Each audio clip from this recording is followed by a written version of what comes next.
Hey, good morning. This is Joe from Citrus County Porch Life, bringing you the AA word of the day. And the word for today is the key is willingness. Once we have placed the key of willingness in the lock and have the door ever so slightly open, we find that we can always open it some more. And that is from the 12 Steps and 12 Traditions of Alcoholics Anonymous, page 35. And here is the daily reflection.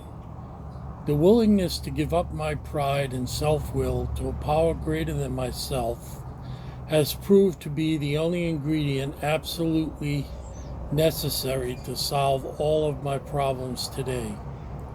Even the smallest amount of willingness, if sincere, is sufficient to allow God to enter and take control over any problem, pain, or obsession. My level of comfort is in direct relation to the degree of willingness I possess at any given moment to give up my self-will and allow God's will to be manifested in my life. With the key of willingness, my worries and fears are powerfully transformed into serenity. I know every time I read one of these, I say, what a powerful message. But it is true, and it points to the door being ever so slightly open. And that's in a metaphorical sense, but in a very real sense. The door to AA, you do not have to be an alcoholic to come in. There are open meetings, and they are for people who think they might be. So there's no like membership checkoff list for Alcoholics Anonymous. If you want to come to a meeting, you come to a meeting. You're accepted. You don't have to say I'm an alcoholic. You can sit, listen. You can question something. You can make friends with everyone there. No one else in Alcoholics Anonymous can make the decision that you're an alcoholic. You have to do it yourself. But that door is just slightly open, and it says, it's ajar. And if you got a cat like I got a cat, all you need is a door that's a little bit ajar, and in he goes. He can figure out how to get that open.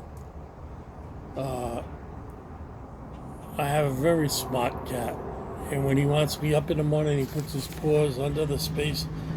There's a little space under there, and he can turn his paw over backwards, get in, grab the door, and bang it. Bang it till I get up and give him what he wants, which is food. Which is kind of what I was like when I was an alcoholic. Give me what I want. So, in a metaphorical sense, willingness is a key, a key to move ahead in the program. I'm willing to believe in a higher power who can relieve me of my alcoholism. Maybe you don't have that belief now, but you're willing. You're opening your mind and saying, yes, I'm willing to believe.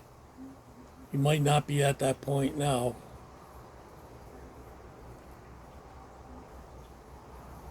So, as I mentioned, there's no strict rules. You don't have to believe in God to come to Alcoholics Anonymous. You don't have to make a proclamation that you're an alcoholic. Many people do. When I'm in there, I raise my hand. Hi, I'm Joe. I'm an alcoholic. Because I came to believe, and that's the words used in the step. I came to believe that I was, and that there was only one power in this universe that could help me recover from my alcoholism. And says here, if sincere, even the smallest amount of willingness is sufficient to allow God to enter and take control of any pain, problem, or obsession. And I found this to be very true, that my comfort level was in direct relation, and still is, to my degree of willingness at any moment to give up self-will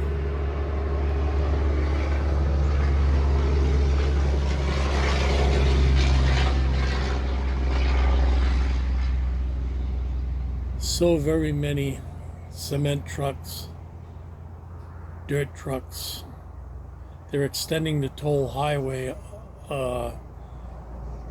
up 19 and east a little, and there's so much construction down here. It doesn't really quiet down till evening with the heavy trucks going by.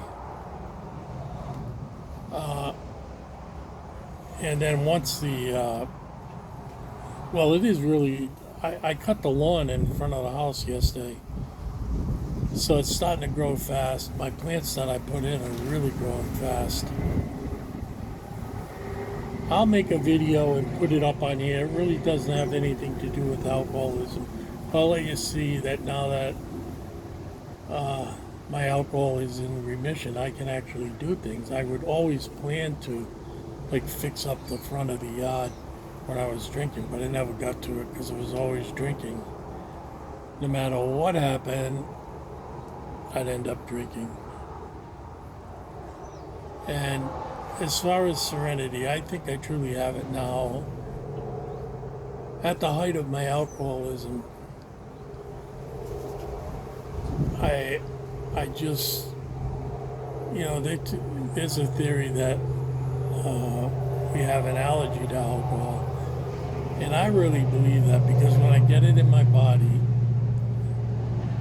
my mind, all that maybe some of you don't know about this, but if you give a sedative to the elderly, they have what they call an atypical reaction to it. And I saw this in my stepmother. She was given Ativan, and she went crazy. She started screaming. She called me up, "Get over here, I can't stand it, something's going on." And that's kind of like where I was with alcohol.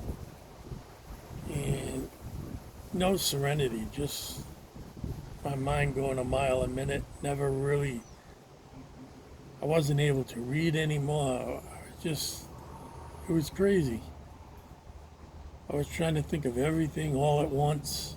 You know, there's a movie out there by that name, Everything All at Once. It wasn't a good place to be in my head when that happened. But once I put down the drink and started to grow spiritually, I did get serenity. So it is very possible, when you're not always looking for everything you can get and need it as soon as you can get it, your life slows down a little bit and you can spend more attention on relatives, friends, work. And that's what happened to me. I went all the way through nursing school without ever having taken a drink. I got in nursing school in '93, and I never had a drink. I stopped drinking March 4th,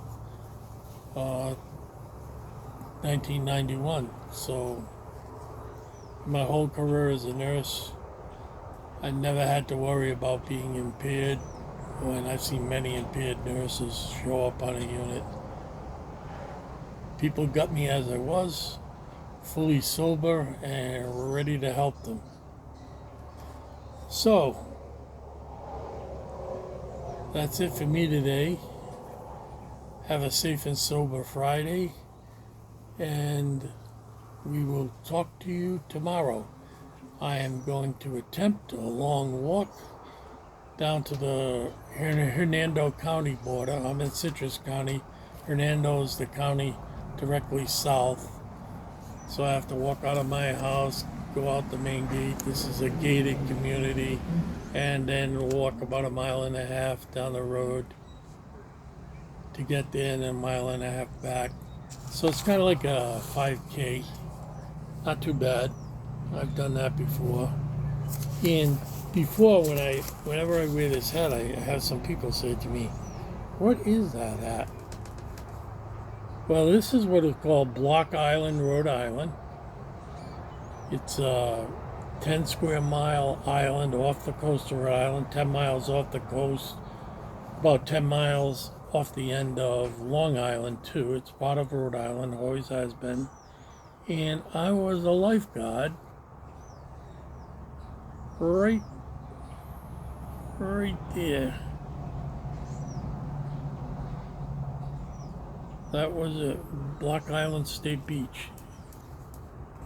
The perfect place for a young alcoholic. I thought my life was going to be full of partying.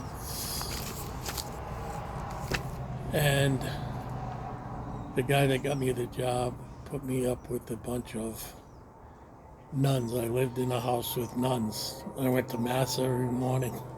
So it wasn't exactly what I thought, but it was a great job anyway. I made a lot of good friends. And yeah, I was still drinking. I had to watch myself because I didn't want to lose that job. That was a great job. Of course, I'm paying for it now with all the skin cancer, but I enjoyed it while I did it, and it was a good experience living on the island. So God bless, stay sober. See you tomorrow.